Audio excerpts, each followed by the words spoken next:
Bueno, seguimos pendientes de lo que se ha denominado la trama bielorrusa, una formalización extensa la semana pasada que terminó con la prisión preventiva que hoy cumple la exministra de la Corte Suprema, Ángela Vivanco, la primera ministra o exministra del máximo tribunal de justicia del país que cumple esa medida cautelar en la historia. Ayer conversábamos de este tema con la fiscal del caso, Carmen Gloria Bitber, la fiscal de la región de Los Lagos, y hoy está con nosotros en ADN Hoy Jorge Valladares, el abogado defensor precisamente de la exministra de la Corte Suprema.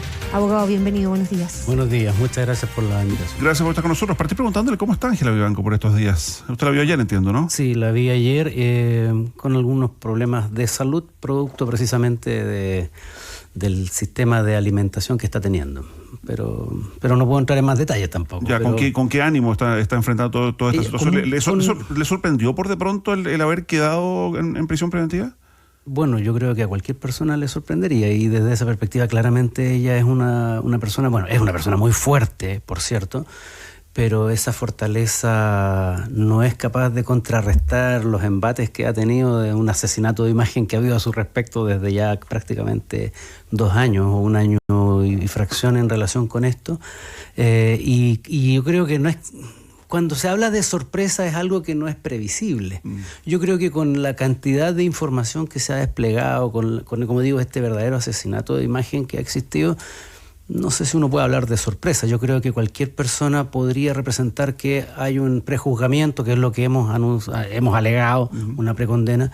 De esa perspectiva y sin ánimo de interpretar lo que ella pueda decir al respecto, creo que era un escenario que, dado el contexto, no era sorpresivo, digamos. Abogado Valladares, ya vamos a entrar en el detalle de lo que planteaba ayer y lo que ha planteado también en la Corte la Fiscalía, pero estos argumentos que usted plantea a esta hora, asesinato de imagen, prejuzgamiento, ¿son parte de lo que va a contener la apelación a la prisión preventiva que van a presentar, entiendo, hoy o mañana? El jueves se cumple el plazo, me parece. Claro, el plazo se cumple el día miércoles, mañana. Claro.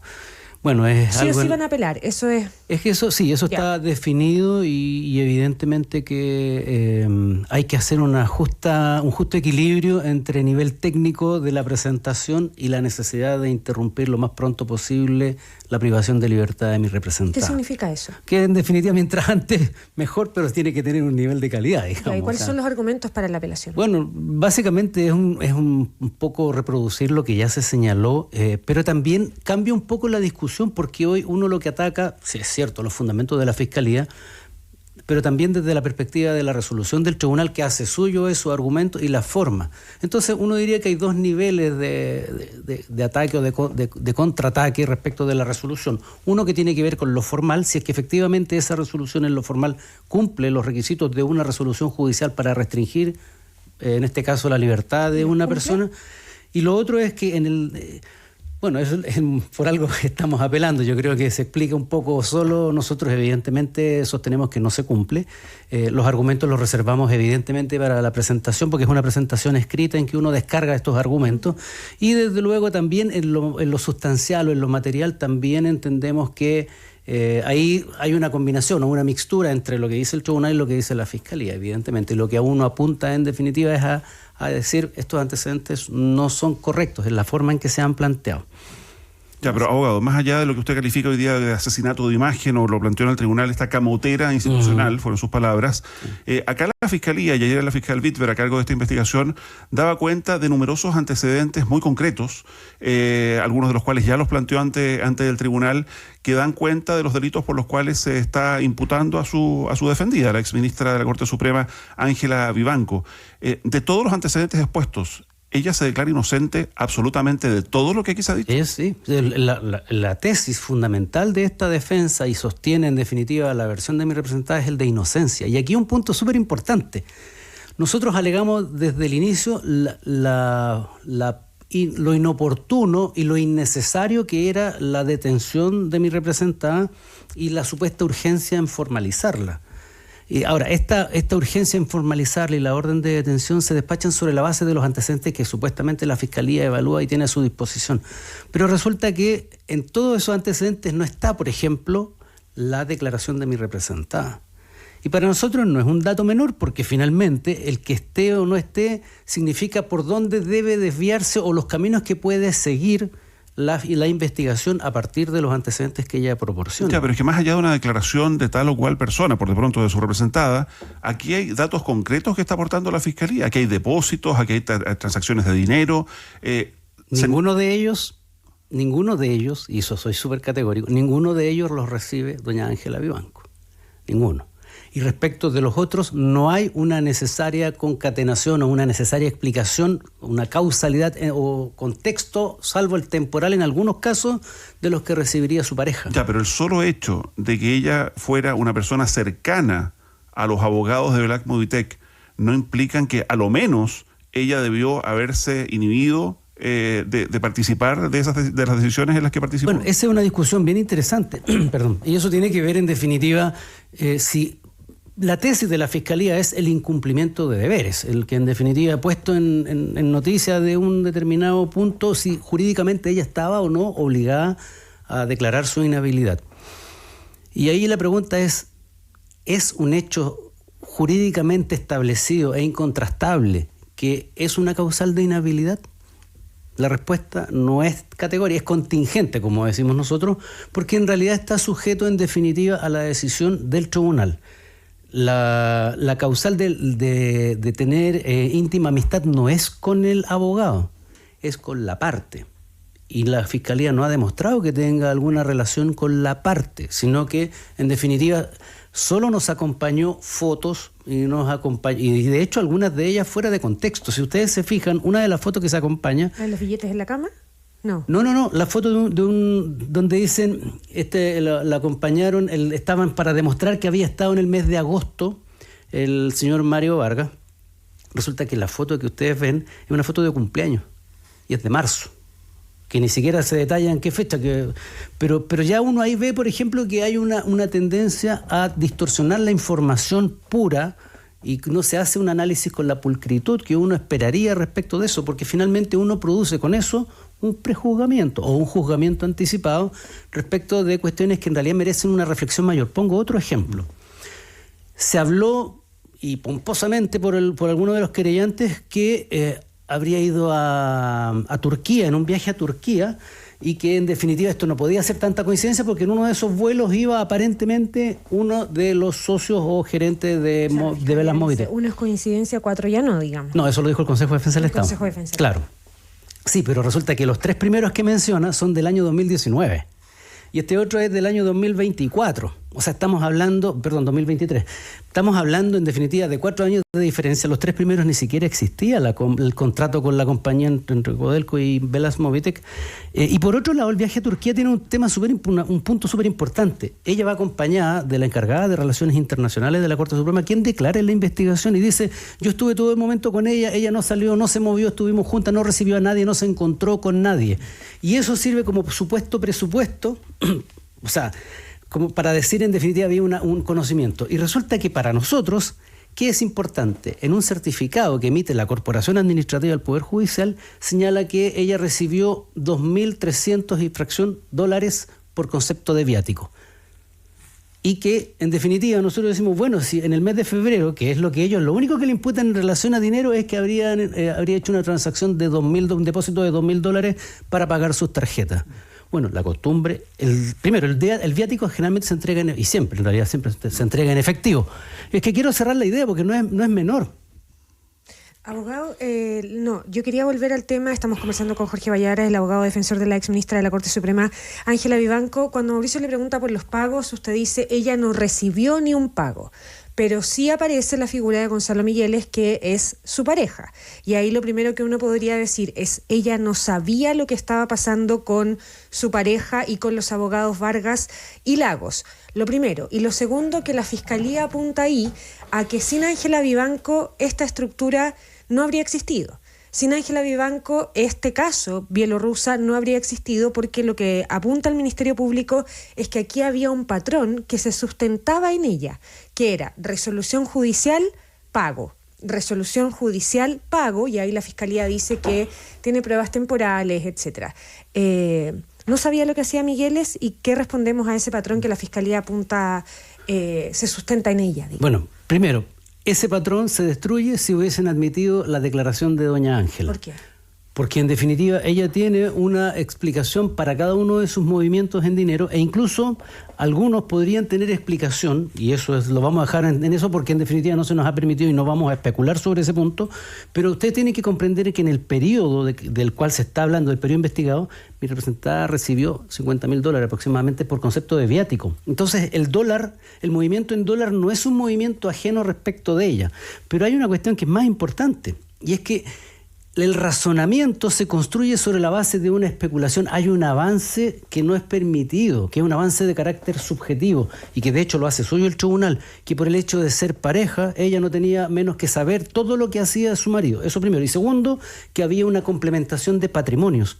Eso no es real, porque de hecho, si hubiese declarado doña Ángela, hubiesen revisado sus cartolas con la objetividad que corresponde y se habrían dado cuenta que incluso entre ellos se hacen retornos, o sea, es más, cuando se organizaba, por ejemplo, un cumpleaños, una celebración, doña Ángela después le reembolsaba el gasto a don Gonzalo. Ese nivel de separación. El argumento es que Gonzalo Migueles sí recibió pagos, no, pero ella no sabía y había una separación entre ellos para que ella no tuviera... El argumento es que hay un apresuramiento de parte de la Fiscalía porque a su conveniencia es mejor verlos de la manera en que lo está viendo, con un sesgo evidente, porque aquí es sesgo de confirmación, donde está lo que denominan el cherry picking. Van buscando aquello que les permite validar, pero no toman. Y retomo el tema del viático y los $2.000, que fue el pago en definitiva. Ellos dicen que eso acreditaría que recibió dinero. No, ella está pagando una cuenta personal con fondos que le proveyó la institución, por lo tanto tienen un origen lícito.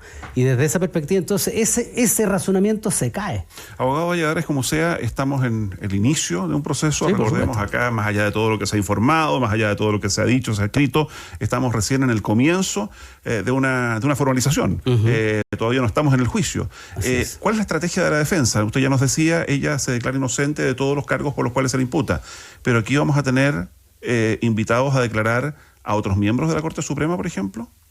Bueno, nosotros estamos evaluando y evidentemente que nos interesa contar con todas aquellas antecedentes o aquellas declaraciones que aporten. Desde luego, algo que no se hizo mención, no voy a avanzar mucho más en el contenido de la misma, pero la declaración del exministro Sergio Muñoz esclarece muchos de los puntos donde se supone que hubo un aparente incumplimiento de sus deberes. Él es bastante claro. Él era el presidente de la sala en ese tiempo y clarifica bastante respecto de cuáles eran las funciones de doña Ángela como segunda antigüedad dentro de la sala, que entre otros es el de, por ejemplo, el de acoger los reclamos como ministro visitadora en el caso, por ejemplo, de la Corte de Copiapó, de los reclamos que se estaban viendo en relación con una de sus causas. Ahí se produce una coincidencia, por ejemplo. Como se ha destacado lo inédito de toda esta situación, por de pronto, el tener a una ex ministra de la Corte Suprema privada de libertad, ¿podríamos tener también un desfile de ministros de la Corte Suprema declarando en tribunales o no? No es nuestro propósito, al contrario, nos interesa que eso se haga si es que se va a realizar, se puede hacer con la mayor discreción posible. ¿Cuál fue su intención cuando usted apunta a al menos 4 o 5 ministros deberían estar sentados aquí porque votaron, como Ángela Vivanco? No, lo que pasa es que yo digo respecto de la eficiencia o la idoneidad del cohecho. Si el cohecho del que se habla es idóneo para producir el resultado, ese cohecho no es idóneo para producir el resultado y solamente se habla de la venalidad del servicio. O sea, ella vendió algo, pero no entendemos qué, porque en definitiva, si ella no participa de la votación, el resultado habría sido o 4-1 igual como fue la del día 4, la sentencia del 4 de julio del 2023, o habría sido 3-2, pero el resultado habría sido exactamente el mismo. Codelco habría tenido que restituir, o sea, hacer el pago que tenía retenido y restituir las maquinarias. Entonces, desde esa perspectiva uno se pregunta, bueno, ¿por qué no se dirigieron en contra de todos? Porque si en definitiva hablan de un perjuicio, y es una pregunta más bien de orden retórico, en el sentido, ¿por qué no se dirigieron entonces respecto de todos los integrantes? Y evidentemente, y lo que yo digo en la audiencia es porque no pueden, porque demostrarían lo feble de la construcción que ellos están armando acá. Lo que ellos supuestamente le atribuyen haber hecho no es tal. Aquí se ha hablado también de la necesaria colaboración y hemos visto que ha pasado, por ejemplo, con declaraciones de Gabriel Silver, el exdiputado. ¿Es parte de la estrategia de la defensa el que en determinado momento Ángela Vivanco pueda colaborar, pueda contar más de lo que se ha dicho hasta el momento? Claro, es que, bueno, y ahí nuevamente una precisión desde nuestra perspectiva. Colaborar con la investigación es una actitud que ella ha tenido permanentemente, porque De hecho, en el primer mes se hizo una incautación de diversos documentos y ella además, en sus distintas defensas que han progresivamente estado en el caso, han incorporado diversos antecedentes que también hacen necesario el análisis para ver y verificar si las imputaciones que quiere establecer la Fiscalía existen o no. ¿Borrar mensajes es parte de la colaboración? Pero ¿cuáles son los mensajes que se habrían borrado? Porque en definitiva cuando supuestamente se borran es porque se echa de menos información. Pero no hay algo categórico en términos de decir esto fue eliminado o esto fue suprimido. No, pero la Fiscalía tiene la certeza de que con el tiempo, con la expertise de las personas que están involucradas, que son abogados, que manejan el sistema y conocen su funcionamiento desde dentro, se borraron artefactos electrónicos, que hubo manipulación de otros tantos, más allá de que esto particularmente o esta conversación se borró, la Fiscalía dice, bueno, esto sí se manipuló, esto sí se borró. Bueno, es algo de lo que tiene que hacerse cargo la Fiscalía, evidentemente, porque también aquí opera mucho el disparo a la bandada y la confusión de los antecedentes, porque es la imputación que se hizo a los otros imputados, y yo no sé en qué punto, en definitiva, se hace esta imputación respecto de mi representada.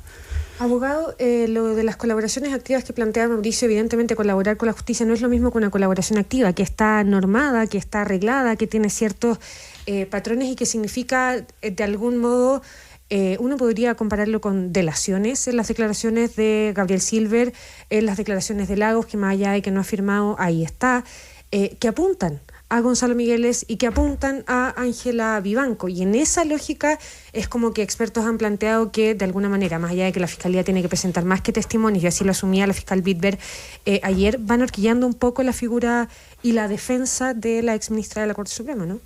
Yo no estoy tan de acuerdo. Ya. Primero, respecto del imputado Eduardo Lagos, hay una alegación de trato vejatorio que se le de apremio, exacto, y además él aparece lo reclama y aparece dando una entrevista este fin de semana, el fin de semana que recién pasó, en donde él señala que efectivamente el contenido de la declaración no era o no se correspondía con lo que él había declarado en la jornada anterior.